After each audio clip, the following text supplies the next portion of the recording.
Bismillahirrahmanirrahim. Elhamdülillah ve salatu ve selamu ala Resulillah. İslam tarihinden Madina-yu Munawwara, nurlangan Madina. Madina şaharı murunku atı Yasrib deydiler.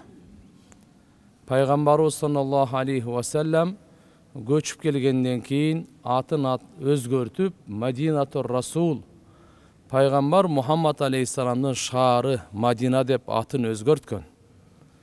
80'ge jakın atı var. Madina Munawwara'nın Toyyiba dep aytat, Toba dep aytat. Atı aябай көп. Peygamberimiz Muhammed aleyhisselam özgöçө dua kılgan. Ya Allah, İbrahim peygamber Mekke şaharın haram ушул ыйыктыгына дуа кылса, мен Мадинаны ыйыктыгына дуа кылам. Эки эсе ыйык кылып бер деп дуа кылган. Мадина шаарда пайгамбарыбыз Меккеден көчүп келип 10 жыл турду. 10 жыл турду. 8-ci жылы Мекке жеңүүсүн алды. Кайра барып, бирок Меккеге барып жашаган жок.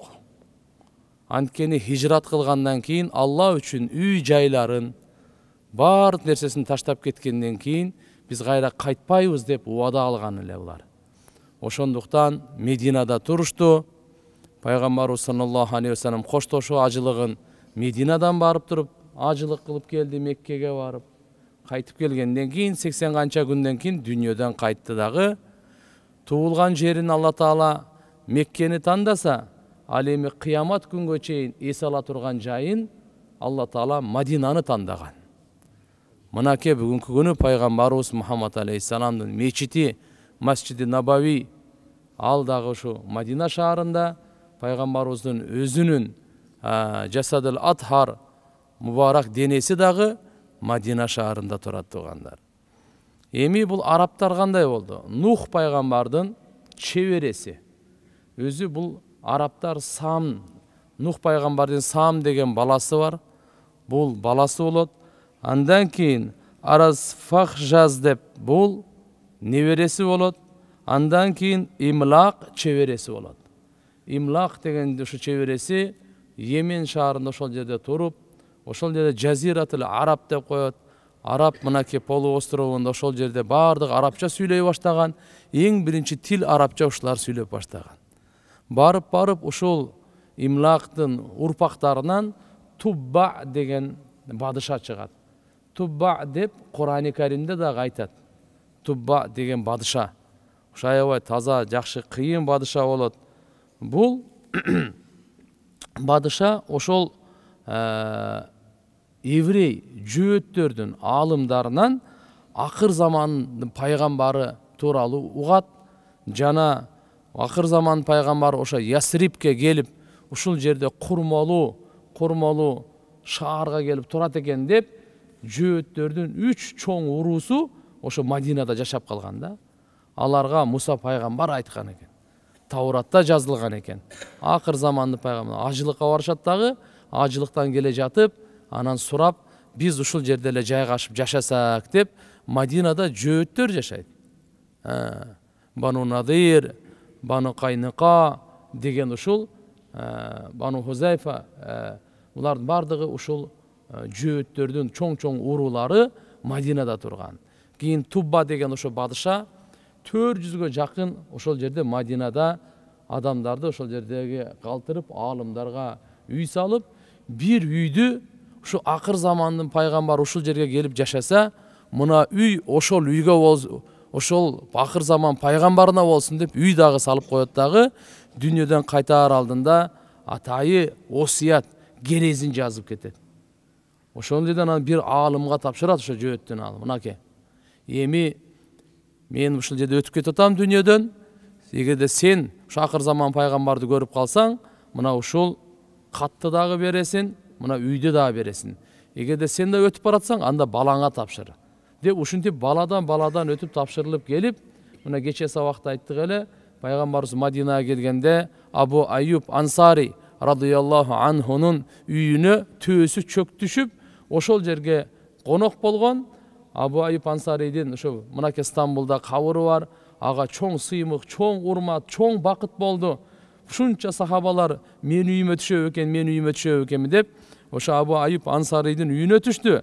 Бирок карап келип, баягы Туббанын падышанын үй салганы жана каты барып Абу Айып Ансарий ошолордун урпагынан болуп чыгып атпайбы? Мына караңыз Алла Тааланын өкүмү. Эми ал пайгамбарыбыз ал өзү ошол жерге түшөм деп айткан жок. Төөнү бардыгы эле тартып чылбырынан мен үйүмө түшсө экен, мен үйүмө токтосо экен деп пайгамбарыбыз айтты: "Дауха фа иннаха маъмура." Буну төөнү кой бергиле. Төөнү кой бергиле. Таяка бияка тартпагыла. Төө бул Алланын өкүмү менен кетип атат. Кайерге барганын өзү билет. Кайерге жараткан буйрук берсе, ошол жерге чөк түшөт, ошол жерге түшөм деген да. Мына эң бир таң калыштуусу ошо Тубба деген падыша ошо катында эмне деп жазган экен? Катында мындай деп жазган экен: "Ошо акыр заман пайгамбарына мен аны чын жүрөктөн жакшы көрөмүн, ыйман келтиремин, зиярат кылганга кызыгуум бар" деп ушинтип жазган экен. Эми көрбөйсүзбү, ошентип пайгамбарыбыз Мухаммад алейхиссалам Мадинада туруп, ошол жерде анан кийин бүткүл ааламга ислам динди таркатканга сахабаларды ааламга жиберген.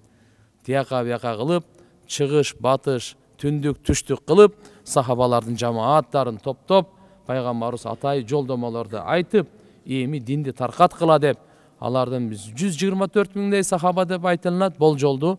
Ошонун бир 10 миң сахабалары, эркектер, аялдары ошол Араб жергесинде көмүлгөн дейт да. Калганы 114 миңи каякта десеңиз, бүткүл ааламда. Алар дин таркатып, дин жеткирип, акыр замандын акыркы динин Кур'ан-ы Карим жеткиребиз деп бүткүл ааламга таркап кетишкен. Пайгамбарыбыз Мухаммад алейхиссаламдын мужизаларынан Хабиб ибн Аби Фудайк радиаллаху анху айтат: "Мен атамдын көзү көрбөй калган эле" дейт. Ак түшүп калган эле дейт. Анан эч нерсени көрбөйт эле, бир күнү атам айтып калды: "Жүрчү, Мухаммад пайгамбардын алдына барып келейли" деп. Анан көзү көрбөйт да, баласы мен ээрчитип алдым дейт. Алып бардым. Ал жерге барганда пайгамбарыбызга жолуктук, салам айттык. Пайгамбарыбыз сурады: "Буга эмне болду?" деди. Эми көзү көрбөйт го атаң деп. Эмне себептен көзү көрбөй калды деп сураганда айтты: "Мен бир жолу төөнү кичине бир жер ооруп калган, бу май сүйкөп аткан экен. Кокустан эле путу мындай бир жумурткага тийгендей болуп кетиптир. Карасам жыландын жумурткасы экен да. Ошол эле замат көзүм көрбөй калды" дейт. Ошол эле замат мен көзүм көрбөй калды дейт.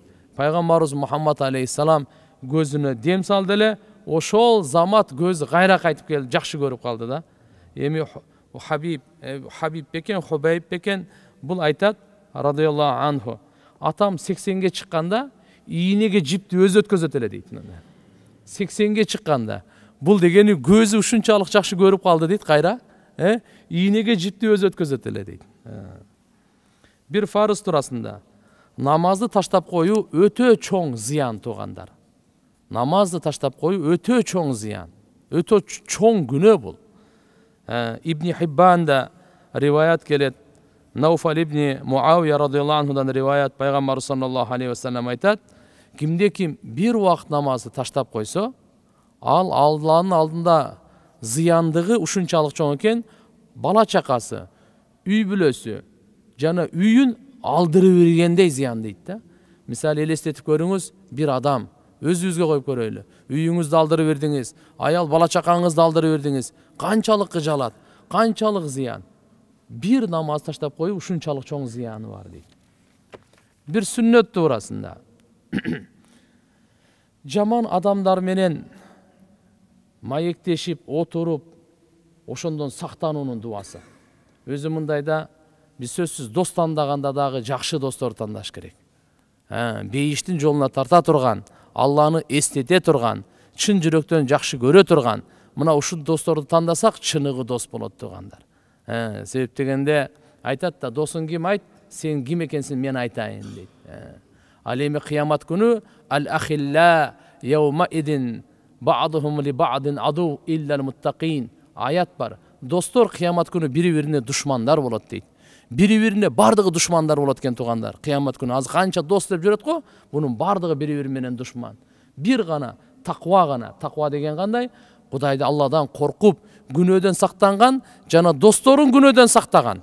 Мына ушулар гана чыныгы дос болуп калат экен туугандар. Ошон үчүн жаман адамдардын сухбатынан сактаныш үчүн Кур'ан-ы Каримдин дуасы Роббина джини ва ахли мимма я'малун. О Роббум, мени жана үй бүлөмдү ушу жаман достор, жаман амал кылган алардан мени сактай көр деген, мени куткара көр деген дуа да. Ошон үчүн дайыма сураганда жакшы досту сурап, жаман достон сактанууну Алла Тааладан сурап турушубуз керек экен. Бир маанилүү амалдын фазилети туурасында Алланын жолунда жаштыгын өткөрүү. Насаи шарифте келет, Амр ибн Абаса радыйаллаху анхудан риваят бар. Пайгамбарыбыз саллаллаху алейхи ва саллям айтат: кимде ким жаштыгын Алланын жолунда өткөрсө, ал кыямат күнү бир нур болуп тирилет дейт. Алла Таала нурлуу кылып тирилтет экен да.